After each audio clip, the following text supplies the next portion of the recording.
So as I dive further down the rabbit hole that is Star Citizen, I've decided to start supporting it financially, and over the weekend you guys helped me purchase my first ship, and being that I was able to be a guest on Space Tomatoes podcast yesterday, I'll include a link to his channel in the description of this. I want to sit down and talk to you guys about some of the questions that I was asked, some additional thoughts that I have about both purchasing a new ship, but also at the same time supporting this game financially. It's overall financial strategy and just where I'm coming from as an outsider, as somebody who has not been in the community for very long, as somebody who is a content creator, but also as a dad of 6 kids, right? So when it comes down to financials, I'm a big believer in budgets, and I hope that you are too. If you're not, you should be, because you're just lighting money on fire and you're like, how much money am I losing by not doing a budget? I'd estimate $5 million. So if you guys want to keep that money, be sure to focus in on budgets. We could talk more about that, guys, over on my Class Dismissed channel if you're ever interested. But beyond all of that, guys, today I'm really excited to talk about how I view the financial model, how I view some of the features that they talked about, like with engineering and ship repair, and overall the ideas of what it means to be a sandbox MMORPG, which I do think means we're going to see a lot more frustration usually voiced by the internet, but that's to be expected. And honestly, if you're not pissing off the internet, are you doing it right? Are you living the dream? I don't know. I'll let you guys make that choice. Before we dive into the full fledged part of the video, guys, if you like, sub and share, and check the top link in the description. I have an upcoming comedy show in Fort Worth. If you guys are a part of that, you want to come and check it out December 2nd. Tickets are linked below. Thank you guys so much for the support. Hope to see you there. And if you're able to make it, let me know. We can hang out while I'm not drinking right now. It's going to be a couple years until I reintroduce alcohol into my diet because I've been losing so much weight. I'll have a Topo Chico with you and we'll hang out. And cheers to Star Citizen and all that is good in this world. Anyway, let's talk about it. I bought the Cutlass Black, and I was thankfully guided through the process to upgrade from another ship to save, in this case, $5. Worth it. This is an interesting system that they have in place. I also like that they have AIE going on right now where you can rent the ships and try them out. I think that's a really intelligent way to kind of join this to citizencon, and I as somebody who's just kind of stepping into it, all of it feels like it's very well thought out, very well planned.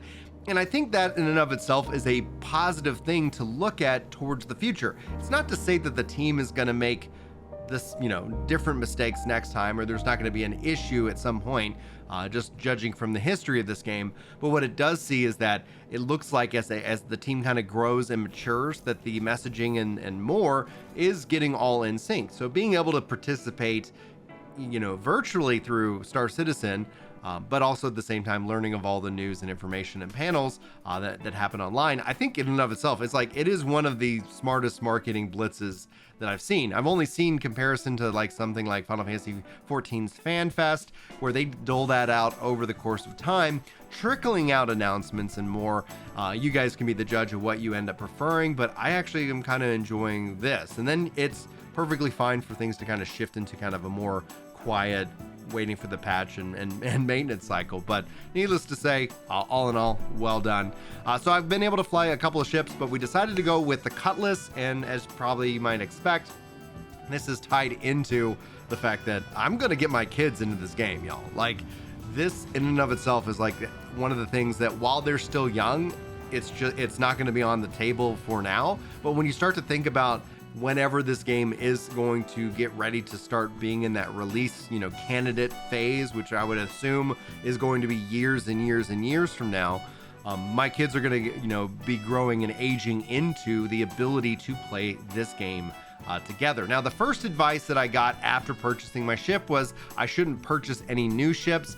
I actually need to get some kind of cool hardware. So I've been sent a couple of different, flight sticks and pedals. So I'm going to be looking to invest in that. That's going to all fall back into the concept of having an actual budget, and depending on how the channel does, the rest of this year and into next year, that's going to determine that. So I'll keep you guys up to date on kind of the hardware, but I do want to get some of these big ships, man. I don't know. Like, I see how the addiction is there. I see how that gets connected into it. But anyway, that's just me rambling for a minute on that subject. Let's talk about kind of my thoughts on the Cutlass, and then I'm going to talk about kind of my thoughts on the funding model and so much more.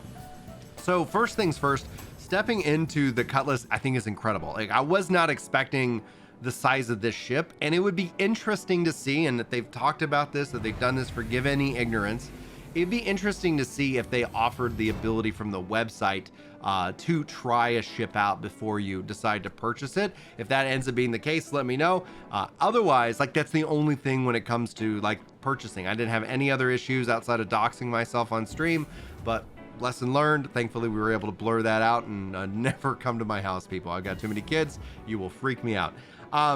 Beyond that, stepping into the Cutlass, it was huge. It was awesome. It's got a gunner seat. It's got other co-pilot chairs. And so this in and of itself is like me thinking about playing this game with the kids, going on these space adventures. I took it out into space, took it into flight, really took it into that third person mode to get the visuals, and holy freaking crap, this game is gorgeous. I can't say that enough. Like, this game is so breathtaking that it just boggles my mind that I'm able to step into a game that is doing all of these things, and it, you know, outside of the bugs that get me killed from time to time, are doing some so very well.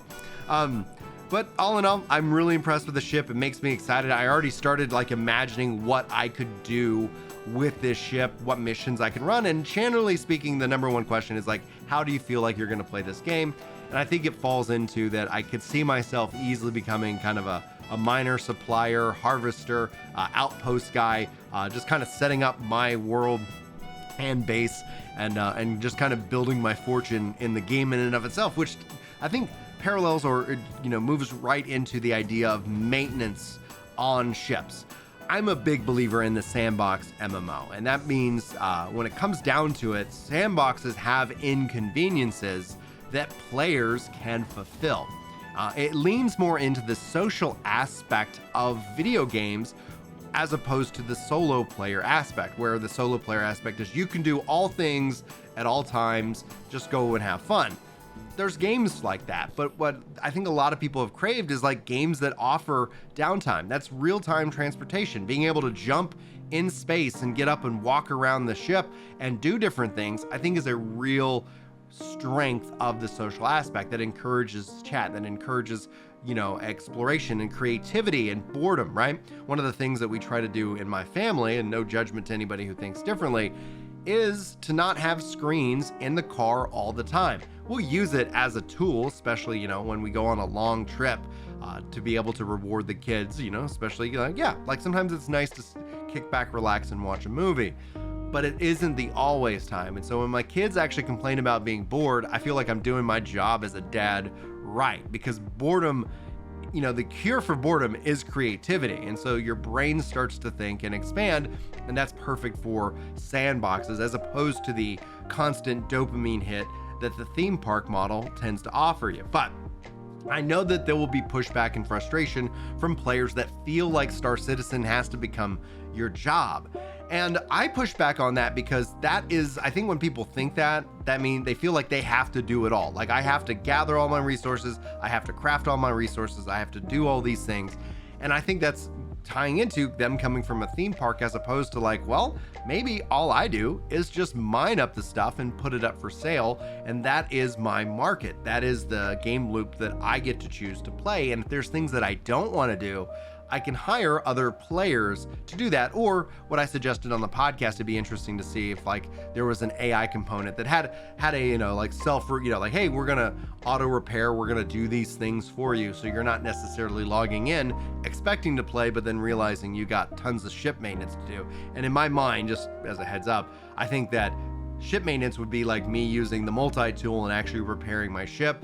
If that ends up being how things are repaired, well, I think that it'd be kind of nice to, whether that's hiring another player to do that for me or having some kind of service that you could subscribe to with in-game currency, that is like, hey, I hired an in-game mechanic that's going to make sure that all of these things are taken care of, but there's a cost to that, which will drive the value of currency. And this is where I think economics are really key, especially to sandbox MMOs, but are truly missing where I see all of these other games where eventually you get a point where money doesn't really have value in the theme park, but in the sandbox, there's always that drive. There's always something that money could be going to. And so there's always that value that incentivizes content naturally as opposed to artificially, where you see developers, you know, trying to infuse a reason to go do a dungeon for the 30th time. Anyway, that complaint aside, shifting back to the Star Citizen model,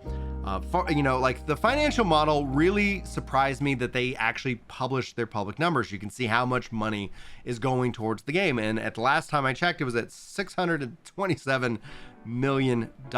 And the fact that they're making money through AIE, I think is a really good thing. Like, this is something where, you know, for me, I've said this about Star Citizen. I don't know if I've said it in a video, but I'll say it now. Like, Star Citizen has been the game the heart has wanted for so long, but the brain thought was impossible due to just the economics behind it. And it's really refreshing to see. I know that people are burned out and frustrated by how some of the things have been communicated and handled in the past, but I can't share in that frustration. I can only look at where I am at today and look at the roadmap forward, where we're looking at how they're actually choosing to be very transparent about that. I look at that as a very big risk, because when it comes to game development and just the amount of time that things kind of take, I think that's insane. Like, it's just like, wow, the fact that they're doing that, I think is a good thing, but it means like, oh my gosh, it's just another risk. Star Citizen seems like the riskiest idea that could ever, and the fact that it exists, that you can play it, is my brain and my heart are having this hard time reconciling that as a fact. But I'm really impressed by that aspect. For me, like, I like that I do not feel forced to purchase anything. I can have the experience that I'm having. I can have the experience that I'm having just with the starter pack, and I'm able to do various different things. And at the same time, it invites me into, well, if you'd like to go a little bit further, or you can grind out these ships and earn them in game. I think that's a really great play, but that only really truly applies to when the persistence is persisted over the course of when you officially have your game launched. And that's going to be really fun and interesting to see how, and if prices ever do adjust as inflation in game happens just naturally. And that's just going to be something we'll have to keep an eye out on. That'll be something to have future discussion videos on, but hopefully you guys enjoyed today's little video, and hopefully you have a wonderful holiday and a wonderful week coming up. Again, thank you so much for being here. If you enjoyed anything you saw today, like, sub, and share. Maybe leave a comment below if you feel like going above and beyond. But other than that, I wish you guys all the very best. Thanks for being here. Hopefully I'll see you in the next video. But until then,